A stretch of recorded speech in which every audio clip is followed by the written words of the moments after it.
नमस्कार. पौष्टिक डिंक घालून गव्हाच्या पिठाची तयार केलेली गुळपापडी बघूयात. ही पौष्टिक आहे.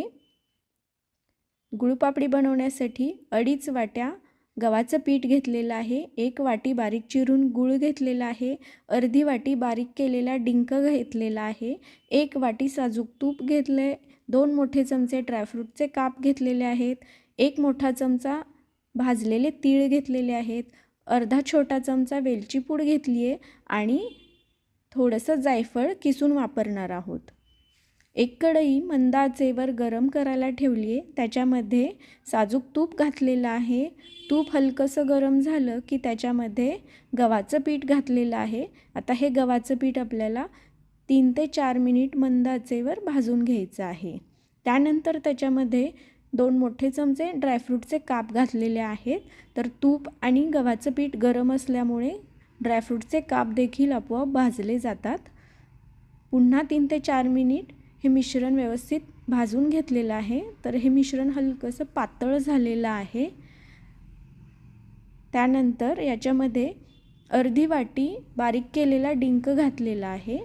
तर डिंक देखील आपला हळूवार फुलत चाललेला आहे, म्हणजेच ह्या मिश्रणाला हलकीशी जाळी पडत चाललेली आहे. आता गॅसची फ्लेम बंद केली आहे.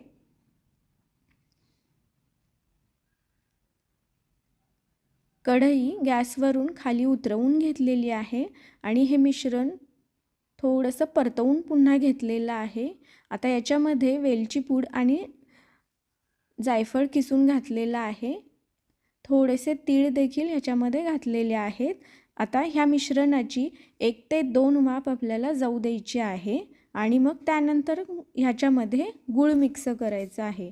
जर हे मिश्रण एकदम गरम असताना तुम्ही याच्यामध्ये गूळ घातलात तर वड्या कडक होण्याची शक्यता असते.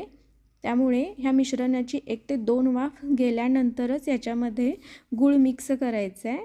तूप आणि गव्हाचं पीठ गरम असल्यामुळे गूळ आपोआप याच्यामध्ये वितळला जातो. फक्त ही प्रोसेस आपल्याला फास्ट करायची आहे.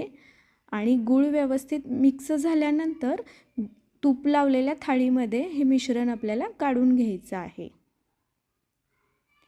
आता हे मिश्रण तूप लावलेल्या थाळीमध्ये मी काढून घेतलं आहे आणि स्पॅच्युलाच्या साहाय्याने अशा पद्धतीने थापून घेतलेलं आहे.